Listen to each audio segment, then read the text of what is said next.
Assalamualaikum warahmatullahi wabarakatuh. Nah, sebelum presentasi dilakukan, saya akan memperkenalkan diri dan memperkenalkan teman-teman yang akan membawakan presentasi pada kesempatan kali ini. Saya Diana Wulandari, dan teman-teman saya ada Velita, Shirley, Mita, Beatrice, dan Iis. Serta ada pun topik yang akan kita bicarakan pada presentasi kali ini, yaitu tentang reduplikasi. Untuk mempersingkat waktu, langsung saja nih kita masuk ke pembahasan materi. Untuk waktunya saya persilakan kepada teman-teman.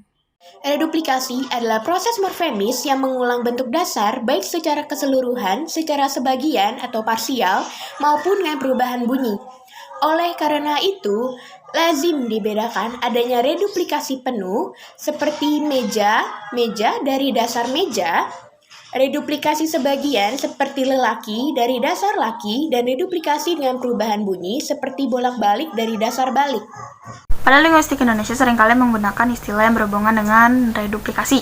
Yang pertama, duilingga, yakni pengulangan morfem dasar yang contohnya berjalan-jalan. Yang kedua adalah duilingga salin suara, yakni pengulangan morfem dasar dan perubahan vokal dan fonem lainnya. Contohnya adalah mandir. Yang ketiga adalah dwi purwa, yakni pengulangan pada silabar pertama. Contohnya adalah lelaki. Yang keempat adalah dwi wasana, yakni pengulangan pada kata akhir. Yang contohnya adalah cengengesan yang diambil dari kata cengenges dan tertawa. Yang kelima adalah trilingga, yakni pengulangan morfem dasar sampai 2 kali. Yang contohnya adalah dakdikduk. Proses reduplikasi banyak terdapat dalam berbagai bahasa di seluruh dunia. Contoh pertama ada bahasa Kepulauan Marshall, ada kata wah yang punya arti perahu, lalu direduplikasikan menjadi wahwah yang artinya naik perahu.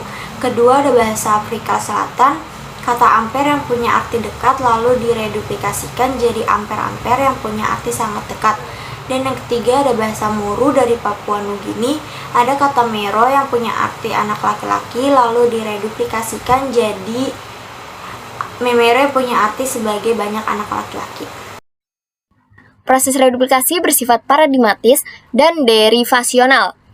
Reduplikasi yang bersifat paradigmatis ini tidak mengubah identitas leksikal, melainkan hanya memberikan makna gramatikal, misalkan meja-meja yang berarti banyak meja. Sedangkan reduplikasi yang bersifat derivasional membentuk kata baru, atau kata yang identitas leksikalnya berbeda dengan bentuk dasarnya, misalkan takinkin, yang artinya tadi memakai kaos kaki. Seperti itu teman-teman.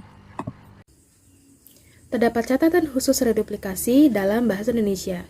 Yang pertama, bentuk dasar reduplikasi dalam bahasa Indonesia dapat berupa morfem dasar, dari kata dasar meja yang menjadi meja-meja. Yang kedua, bentuk reduplikasi yang disertai afiks prosesnya. Salah satunya, proses reduplikasi terjadi lebih dahulu, baru disusul oleh proses afiksasi seperti pada kata berlari-lari dari kata dasar lari-lari. Yang ketiga, dasar yang berupa gabungan kata. Proses reduplikasi mungkin harus berupa reduplikasi penuh, tetapi mungkin juga hanya berupa reduplikasi parsial. Keempat, reduplikasi dalam bahasa Indonesia bersifat paradigmatis dan derivasional. Contohnya mereka-mereka, kamu-kamu, kita-kita, dan dia-dia. Kelima, reduplikasi simetris yang maknanya bersinonim membentuk kesatuan gramatikal. Contohnya, ilmu pengetahuan dan hancur luluh. Keenam, reduplikasi yang wujudnya bentuknya perlu dipersoalkan. Contohnya, kering kerontang.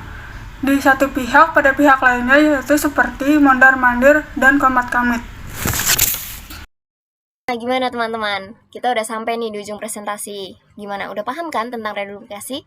Sekian presentasi dari kami. Sekiranya ada kekurangan mohon dimaafkan. Wabillahi taufiq wal hidayah. Wassalamualaikum warahmatullahi wabarakatuh.